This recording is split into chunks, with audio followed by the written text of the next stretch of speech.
বন্ধুরা নমস্কার, তোমরা সব ভালো আছো? আমি ভালো আছি। চলো আজকে আলু পোস্ত করব।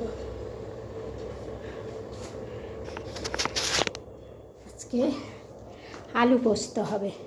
এদিকে সব রান্না হয়ে গেছে, শুধু আলু পোস্তটাই বাকি আছে। হ্যাঁ চলো আলু পোস্তটা করছি, বসাচ্ছি। চলো, এই যে এখানে এই কড়াইয়ে যে তেলটা রয়েছে না বন্ধুরা, একটু আগে আমি কুমড়ো বেগুন ভাজা করেছি, অনেকটা তেল বেঁচে গেছে। এটাই পোস্তটা বসিয়ে দেবো। অনেকটাই তেল আছে, বেশি দিতে হবে না। এবার একটু সাদা জিরে, এই যে দেখো জিরে,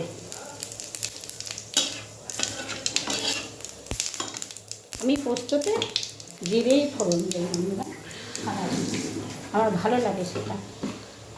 তোমরা চাইলে দিতে পারো, না চাইলে না দেবে। এই যে দেখো পেঁয়াজ দেবো, পোস্ত পেঁয়াজ ছাড়া ভালো লাগে না।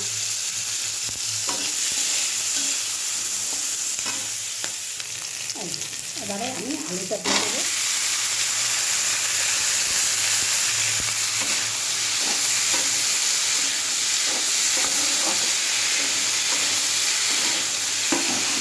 আমি কাঁচা লঙ্কাটা পোস্তর সঙ্গে বেটে দেবো, আর আমি হলুদ কিন্তু দেবো না পোস্ততে। ভাজা ভাজা হোক।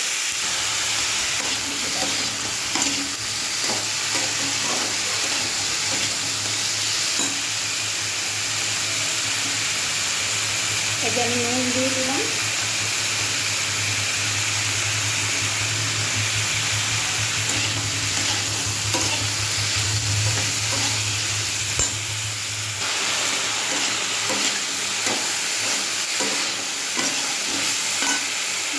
এবারে আমি জল দিয়ে দেবো।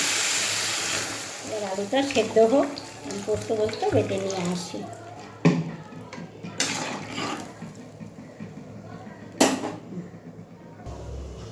এই যে দেখো কাঁচা লঙ্কা, একটু ঝালদারি হবে, 1 চামচ পোস্ত, 2 চামচ, এটা ভর্তি হলো না, আমি তা করে দিচ্ছি।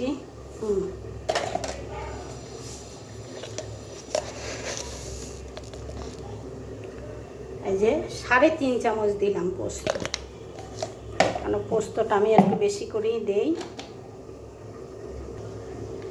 একটু সময় ভিজিয়ে রাখবো পোস্তটা, একটু ভিজুক, তারপরে জলটা ছেঁকে ফেলে দেবো ছাঁকনিতে করে, তারপরে আবার একটু জল দিয়ে বেটে নেব। বুঝতে পারলে বন্ধুরা? এই যে বন্ধুরা আমি পোস্তটা বেটে নিয়ে এসেছি। এই যে চুল পড়েছে কোথা থেকে আবার, এই যেসব জিনিস আমি ঘৃণা করি সেগুলোই বেশি। এই দেখো পোস্তটা দিয়ে দিলাম, বাটিটা ধুয়ে দেবো। এর সঙ্গে পোস্তর সঙ্গে কাঁচা লঙ্কা আমি তো দেখালাম কী কী বেটেছি, আর অনেক পোস্ত বেটে আছে।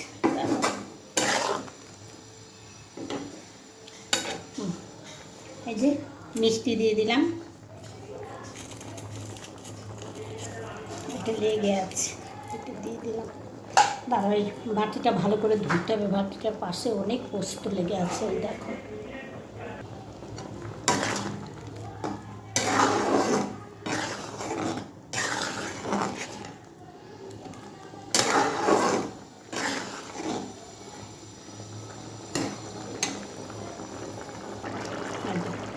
একটু কাঁচা তেল দিয়ে দেবো।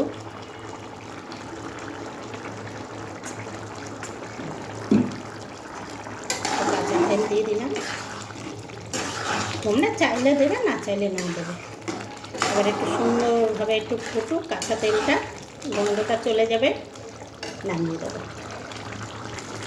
এই যে বন্ধুরা আমার আলু পোস্ত হয়ে গেছে, আমি গ্যাস অফ করে দিলাম। কেমন দেখো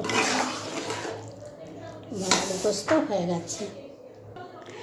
আচ্ছা বন্ধুরা, আমার আলু পোস্তটা কেমন হলো কমেন্ট করে জানাবে। আমি আজকে আর কিছু বলবো না, এর আগেও আমার আলু পোস্ত দেওয়া আছে। ঠিক আছে, রাখছি।